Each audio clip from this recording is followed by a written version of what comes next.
Yep. Once you get rid of a narcissist or you discard a narcissist or break up with a narcissist, you have to be okay with being the bad guy in their story. And if you're new here, I'm a narcissist. I actually have narcissistic personality disorder. So one of the main things that narcissistic people like to do is play the victim. So in this circumstance, he's pretending to not understand why she gave up, and he's refusing to take any kind of responsibility for the breakup. But that's the thing right there, y'all. Narcissists know what we are doing. Narcissistic people know the difference between right and wrong. Because if they didn't know the difference between right and wrong, why would they try to hide the wrongs? If they didn't think cheating was bad, why did they hide it from you? If they didn't think having a secret bank account is bad, why did they hide it from you? And the way the narcissist plays the victim a lot of times is by smearing you and blaming you for the breakup in public too. So on social media, to their family, to sometimes to your family and your kids, they're going to try to make it seem like you're the bad guy. Even though you might not be a bad person, you're going to be the bad guy in a narcissist story. Sometimes it's good being bad. You're free. What is going on, beautiful people? Welcome to another episode of A Narcissist Explains. I am self-aware, diagnosed narcissist Lee Hammock, and I use my platform on social media to raise awareness for NPD, get more people into therapy, and also validate the victims and survivors of said disorder.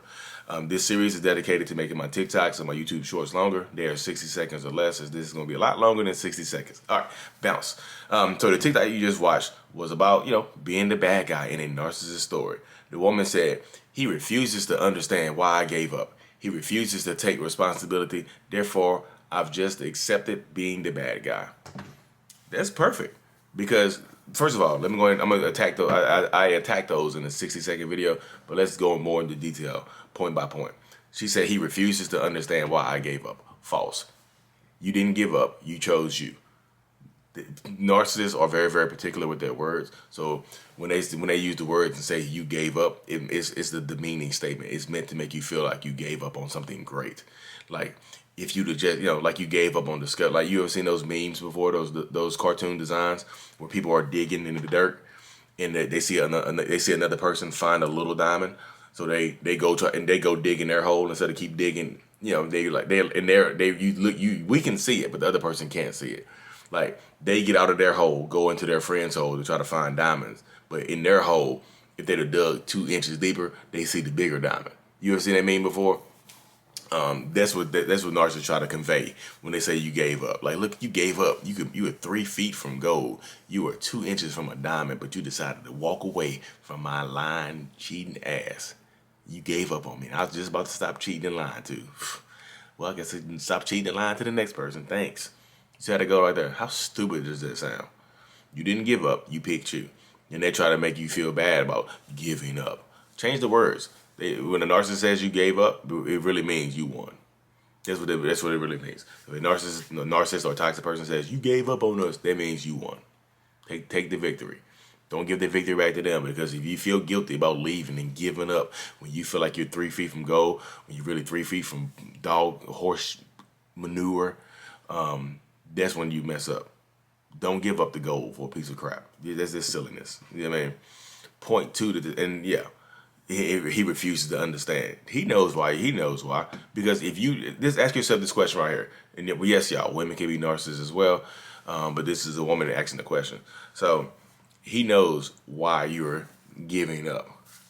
Because ask yourself this question: would he forgive you, or she? Would they forgive you for doing what you did? Whatever they did to you, would they forgive you for doing the same thing to them? And 99% of the time, the answer to that question is going to be no. So why would you forgive them for some stuff that they wouldn't forgive you for? So that person understands, and they know they wouldn't forgive you for doing the same thing to them. They wouldn't. If you ask them, they're like, yeah, I would. No, they wouldn't. That's a lie. That's a lie. So they understand why you're giving up. Part 2, refuses to take responsibility. Yep, he refuses to take responsibility. Yeah, he refuses to take it because it's easier to put it on you. They know it's easier to put it on you. If they take responsibility, in my mind, as a narcissist, if I take narcissist, I'll say that with a lisp, didn't I? Not that this.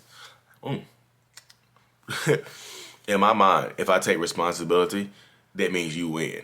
And that means, narcissism is about wins and losses. So if I take responsibility, that means you win. So that means inevitably I lose. And then you have a reason to leave.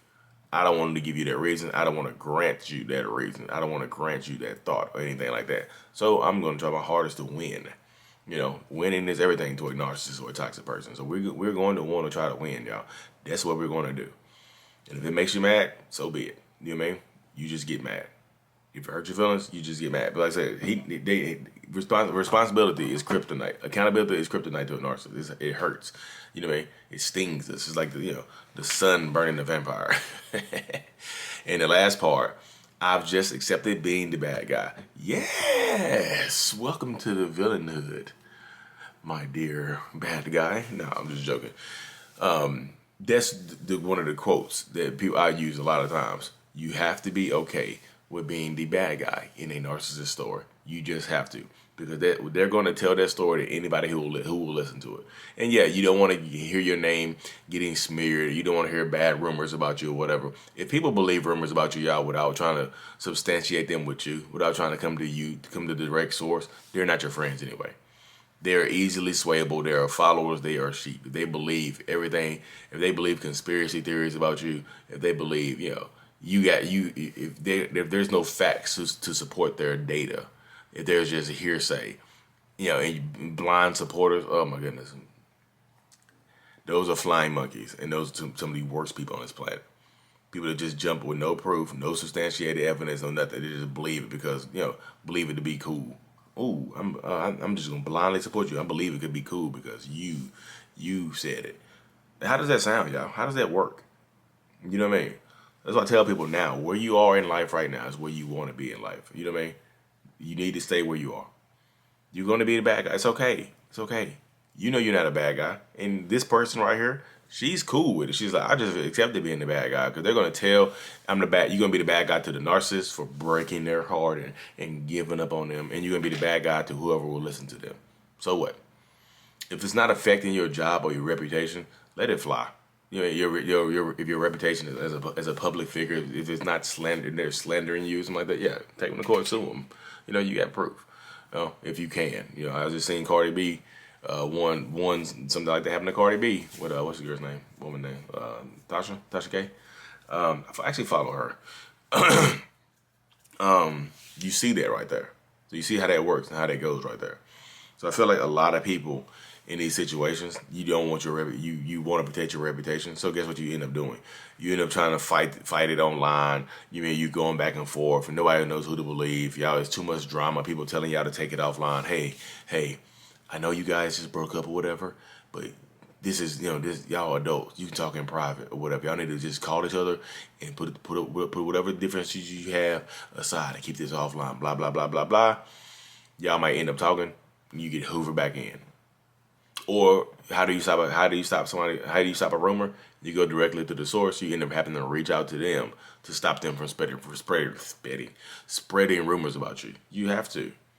That's what I said. Sometimes you're going to be the bad guy, y'all. There's nothing wrong with being the bad guy sometimes. Like, I'm the bad guy literally every single day I get on TikTok or Instagram just for a personality disorder. I cannot stop.